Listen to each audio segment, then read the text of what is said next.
r/sex workers.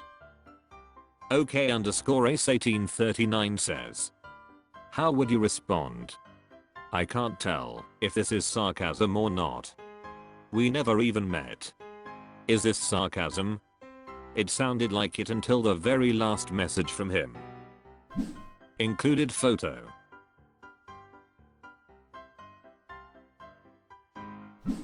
Tompajat69 says, sarcasm I think cost a lol. But to include genuinely was mean on his part. Dangerderling79 says, I'd be annoyed and block them. I don't like that type of interaction. Meg0 Street says, probably intended as sarcasm, which is still just being a dick. Daddy Angeldist says, Ed reply your sarcasm sucks lol I can't tell if you are being serious, don't do that though lol I just don't understand sarcasm over text, this just sounded mean though. The lol hints sarcasm, but then he goes you genuinely suck, who says that even sarcastically? B Solina says, I would treat it like the love you more game. Hate you more, honey. B Blackber says, probably sarcasm / playful / joking. Even with the genuinely. Plenty of people use literally all the time, and it does not mean literally at all lol. Wide Pair 5640 says, I think he's just messing with you. r/sex workers. Both appointment 341 says, how many providers have had clients take a dirty SHT in their bathroom? Just happened here. Nothing like a day full of junk texts and no-shows. Then I get a client, almost excited even though deep down I'm just about done at this point, and he forgot to bring me a respirator to wear after he bombed the hell out of my bathroom. Fun Masterpiece 8109 says, Joel no way. Flat Employment 3011 says, oh boy this is turning into Thirsty Thursday for sure. Theseus 63 says, maybe this will make you feel better, or worse. I hire a plumber to replace my water heater. Dude shows up, and he's a big guy. Gets the job done, and muscles the old heater out of my basement. Then asks if he can use the bathroom. And yeah, he destroys the bathroom. Like, I could have tossed a sheet over that stink and send it out trick or treating. Well, there's a problem, the heater isn't working, right, and he has to come back out. He fixes things on the second visit, and then annihilates my bathroom again. Dude, see a nutritionist, your diet needs some major work. Degeneracy says, as a nervous pooper, I can understand the client, but at the same time I've regulated my bowels. Perhaps the client is one of those or too young to figure it out. In my case, coffee. In fact I write this in the bathroom, after drinking a cup of it. Makema Hapai says, maybe he didn't understand what it means to leave her a bit extra, so she remembers you.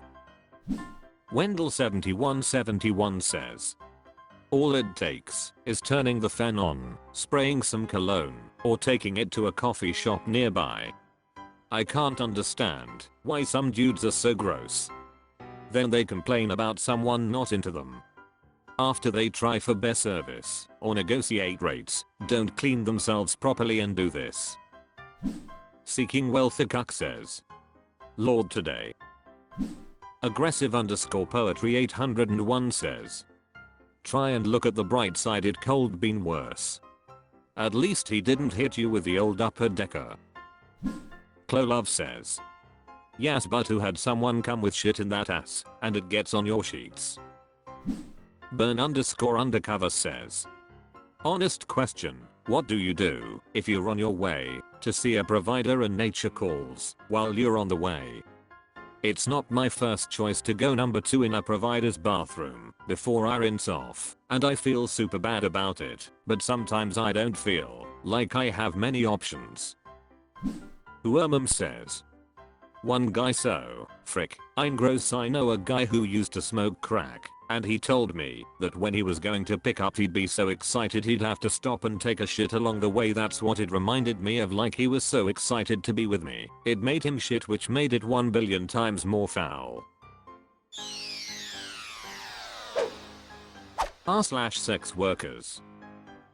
Bunce Dose Reddit says, I got scammed out of $200 and 3 hours of my time. I'm a fairly new sex worker. I work in digital content.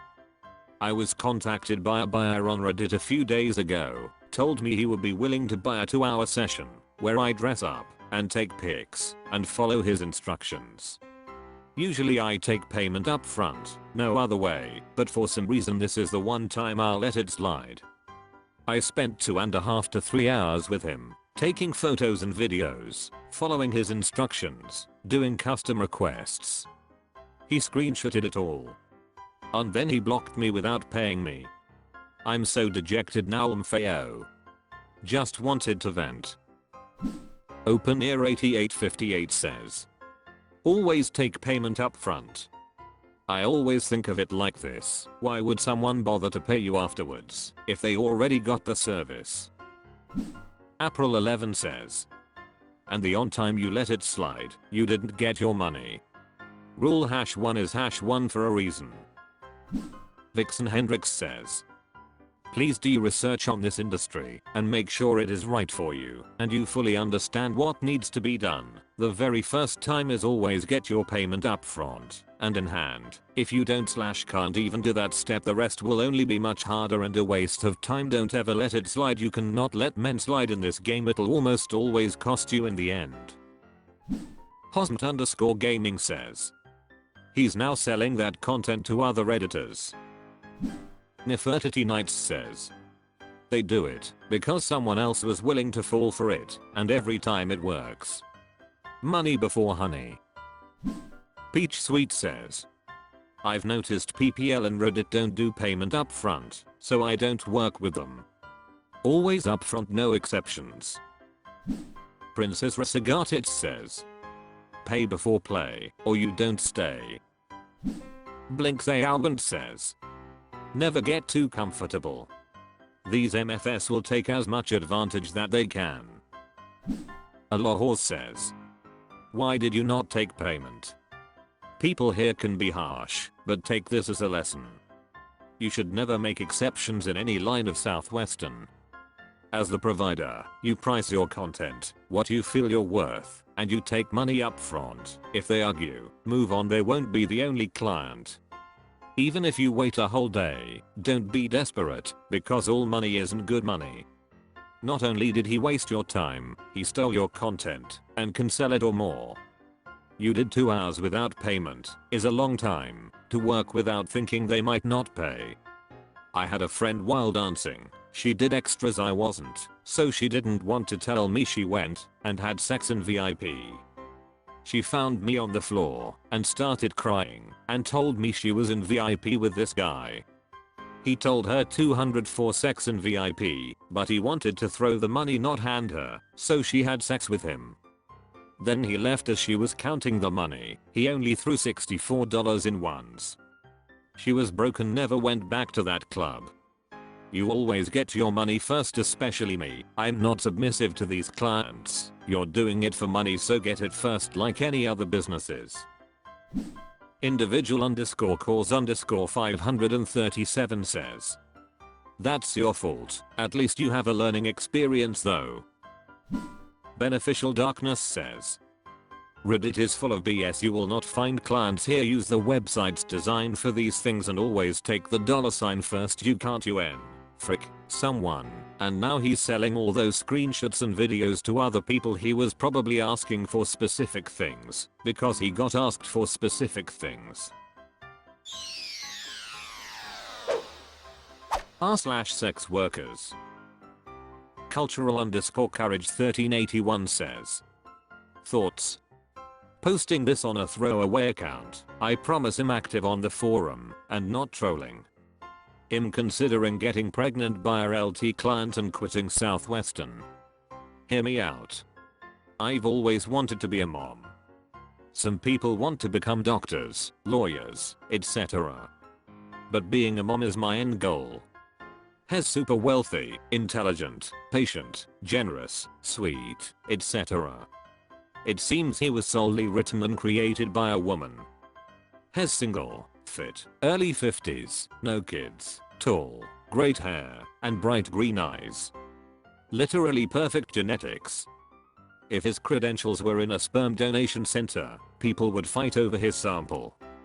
Him and I have had pretty personal talks during our weekly meetups. Has stated before he wouldn't be opposed to starting a relationship or even going half on a kid if he felt it would be healthy and lead to more. Not sure if he was speaking in general or about me specifically. How do I approach him with this?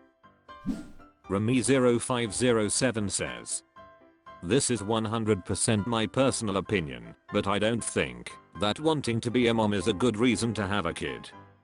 I think there needs to be a stable and well-established relationship with a partner who's on the same page with you about wanting to build a life together, and once you know you have that, then it's time to talk about bringing another human into the world whose life you will be responsible for the next 18 years, at a minimum.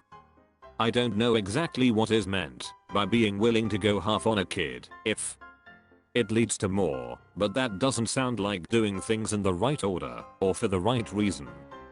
Also, the fantasy of what being a parent is going to be like and the reality are likely very far apart. You can't possibly understand the impact it will have on your life until it happens. Hurricane Katrina says, reluctantly approving. Vimasage says, I'll ask you something I wish someone had asked me before I decided to get pregnant. If you were looking to adopt a child, would you be approved? The desire to be a parent is not enough.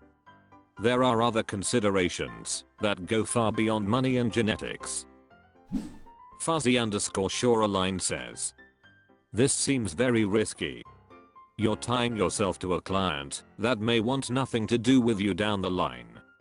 Yes, he has money, but it takes more than that to raise a child well, and there's no guarantee you'll get enough to live a luxurious life if things sour. If I was your child and discovered you were a sex workers that intentionally got pregnant by a 50-year-old client with no plans for partnership/long-term stability, I'd resent you for life. Those questions will inevitably come, whether you're partnered down the line or not. Raising a child is very difficult. It's even more difficult as a single parent. And that's ignoring the complexities that this relationship would bring. Also, hair genetics are mostly controlled by the mother's side. Killer Awful Joyce says, please don't do this. If not for the kid, then for yourself. This is not the right attitude for having a kid. And will not bring happiness. I don't mean any offense by this. I've dated Southwesterns, I have treated Southwesterns, I have held SWS while they die in my arms. No rational person who is conducive to child rearing is going to choose to have a child with an sex workers as a transaction. This smells like an unrefrigerated fish market. Meet Milabilan says, absolutely not. The fact you ever considered this tells me you're not mentally stable enough. Please do not do this. Bibi Blackber says, Southwestern/provider client relationship aside, this sounds irresponsible, ignorant, unwise, and invisible. There is more to raising an adult than perfect genetics, money, not being opposed, and being a mom / end goal. I would not advise procreating without a healthy long-term relationship/marriage and prenup, among other things. Jithabus says, what kind of weed are people smoking on this sub?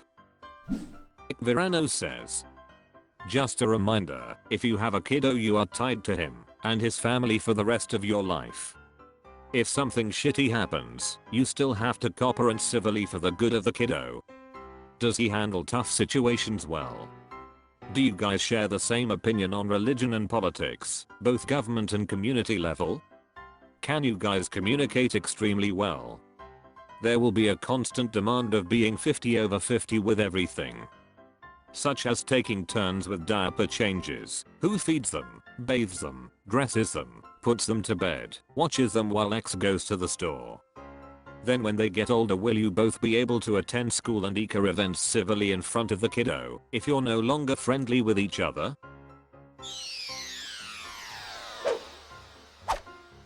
That's all for this video. Thank you for watching. Please subscribe.